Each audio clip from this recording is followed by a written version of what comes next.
pse ka leju Dumani vetes që të shkojë dhe t'japi llogari ke njerëz që duhet t'japin llogari në fakt.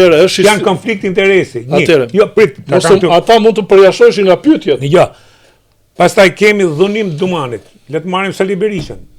Dhunim kuptimin verbal dhe me fjalorin më agresiv dhe me... Po, ajo e pa dje.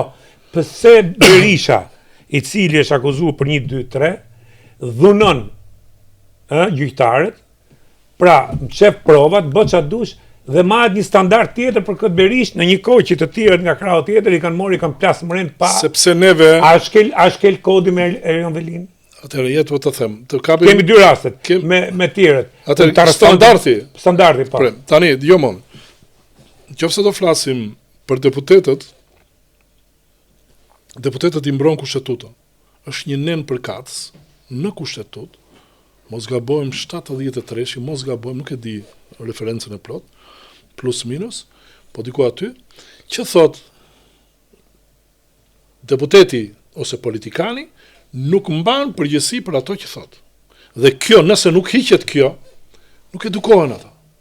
Dhe atëre, po të hiqet ky nen, ti do shikosh që ai nuk do shpifi, nuk do gënjej, nuk do mallkoj, nuk do shantazhoj. Nuk mund të flasësh ti gjithmonë në emër të popullit. Me fjalë të dalësh ti tani, shiko, unë nuk e kam gjë me Dumanin, por unë flas në emër të njerëzve, në emër të popullit. Ora, ka shkelje sa duash, ka gabime. Hetimet kanë gabime sa duash, mund të sjell unë shembuj pafund, por problemi është që ne nuk kemi luksin të ribëjmë përsëri, të rikthejmë përsëri një riformë të re. Jo, këtë jam dakord, po ne ç'bëm fare tash, se tash dëgjoj, ne flasim këtu për 5-4 deputet ose politikanë që janë të arrestuar. Po s'flasim vetëm për ata, ne flasim për komunikimin etik. Nuk kuptove. Dhe ajo rrugaqëri që u pa dje në parlament. Po lënë rrugaqëri. Po rrugaqëri jam dakord me ty, më plotësisht 100%. Tani, 100%. Mos mund ta pranoj, ata na kanë bërë barneve. E kupton tani? Vetë aty bën ato pyetje si ignorant, po nuk mund ta vesh ti. Jo, ato kanë kompleksin e krimit që kanë bërë për. E di çfarë bën shqiptje. Si ka mundësi Partia Socialiste nuk u ngrit asnjëri të bënte pyetje. Jo, që ka dënuar më shumë se... Po që ka niku 70 veta brenda. 70 veta brenda. Edhe këto kanë një Sali e një Fatmir Mediu. Jo, shiko, kjo pjesa e Fatmirit ha diskutim. Jo, nuk ka diskutim hiç ajo për mua. Jo, ha diskutim. Si më ha diskutim, më vraj 27 miliona dollar, edhe nuk ma ka përgjegjësi njëri. Ha diskutim si rast. Nuk po them se nuk ashtu, nuk duhet parë Gërdeci. Gërdeci e ka mbyllur ciklin. Këtu do jemi, do flasim me gjëra të gjykuara. Problemet të parashkruara.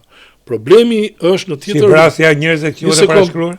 Po edhe një nuk është se kishte ministri, këtu e ka shefi shtabit përgjithshëm. Po dikush duhet japë llogari. Një sekond. Shefi shtabit përgjithshëm i cili mban përgjegjësi direkte për sa i përket kompanisë Meiko, kompanisë e cila u licencua që mori demontimin, vendi se si u përzgjodh, këto nuk janë pjesë e ministrit, janë pjesë e shefit shtabit përgjithshëm që ka inventarin e gjithë situatës.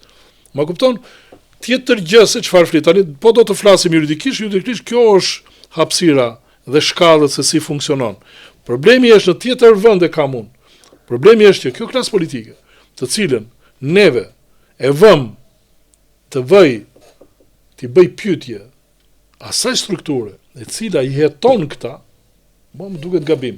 Pra në kushtetut, ajo duhet hequr llogaridhënia e këtij institucioni përballë njerëzve të cilët janë në konflikt interesi. Jam dakord 100%, kjo është absurde që është ai që është në tim nga Spaku, nga Etusia, nga kush të bëj pyetje. Ai s'do të ketë drejt në pyetjes moje. Pastaj edhe nuk është logjike të bëhet pyetje çau bë me këtë dosje të tjera atë. Sekreti i tij mor vetëm prokurori nuk do të flasë. Dakord jam me këtë. Tashi